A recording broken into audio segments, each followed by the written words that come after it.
A critical vulnerability is hiding in plain sight for pretty much every US broadcaster. We all think of the cloud as this amazing technological leap forward, right? But what if it's also a new backdoor for government control?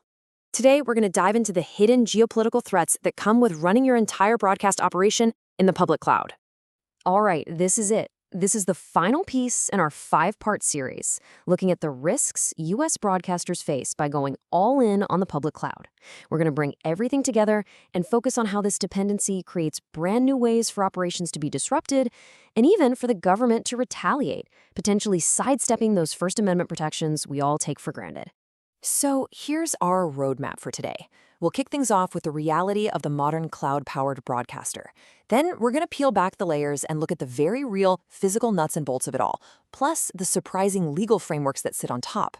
From there, we'll see how this creates new forms of control, which forces us to ask, what does broadcast independence even mean anymore? Okay, let's set the stage. The first thing you have to understand is that the foundation of modern media has completely, fundamentally changed. It's not just about transmitters and studios anymore. It's all about the cloud. Think about it. The entire operational backbone of broadcasting, everything from where you store your content to how you stream it live, has moved.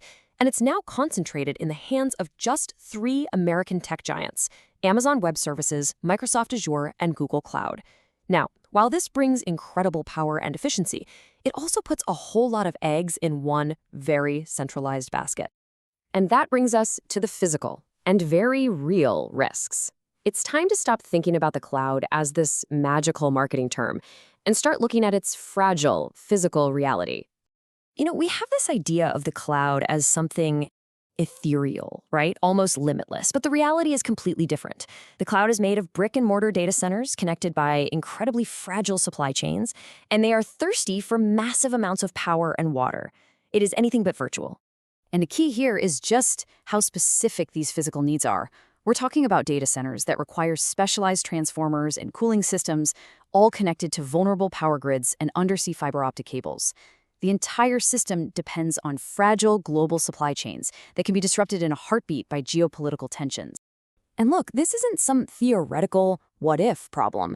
This quote points to a real-world example. A past AWS outage wasn't just some tech glitch. It was a cascading failure that took down media outlets and other critical communications. It's proof of just how fragile this whole centralized system really is. So, you have the physical fragility. But then layered on top of that, there's a powerful and often hidden legal architecture that governs the cloud. And this creates an entirely new kind of risk. First up, you've got the U.S. Cloud Act. The critical thing to understand here is its global reach. This law lets U.S. law enforcement force a cloud provider, like Amazon or Google, to hand over data. And it doesn't matter where in the world that data is physically stored. For a broadcaster, this could mean your investigative files, your communications with sources, or your editorial plans, all accessed without you ever knowing. And then there's FISA, the Foreign Intelligence Surveillance Act. This allows for secret court orders that can compel a cloud provider to actually conduct surveillance on one of its clients. And here's the real conflict. These orders almost always come with gag orders. That means the provider is legally forbidden from telling the broadcaster that they've been compromised. Their service agreement is basically wiped out by a secret legal demand. This all leads to a critical vulnerability called administrative sovereignty. What it means is that the human administrators, the actual engineers and support staff with the keys to your kingdom, can be legally forced to act against you. They can be compelled to access your data, change your system settings, or even disrupt your service, all under legal order that you will probably never ever find out about. So what does this all add up to? Well, this is the real core of our explainer today. It's how these legal and physical levers create a whole new paradigm of government control, one that completely bypasses the traditional rules of broadcast regulation.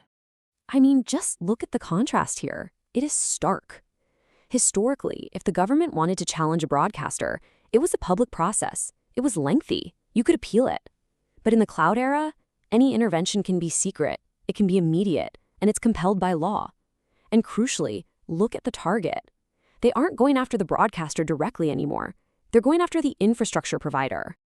And the government has a whole new toolkit to play with. They can use export controls to deny a broadcaster access to critical AI or networking technology. They can impose security mandates that force intrusive audits or government-approved monitoring. Under emergency powers, they can issue secret orders to throttle a broadcast or block content entirely. And in an extreme crisis, they could even seize control of the data centers themselves. None of this, not one bit, requires a single FCC hearing.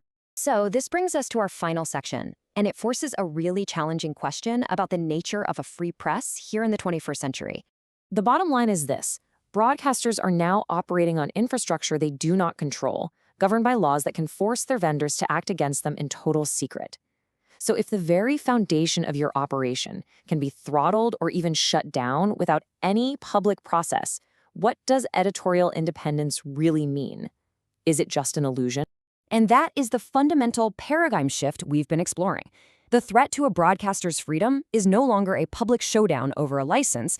No, now it's a quiet, non-public, legally compelled action against a vendor. It's indirect, it's opaque, and it is incredibly powerful.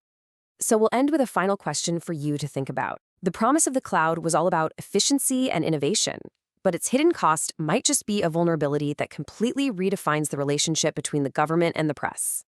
So in this new era, what is the real price of a free press?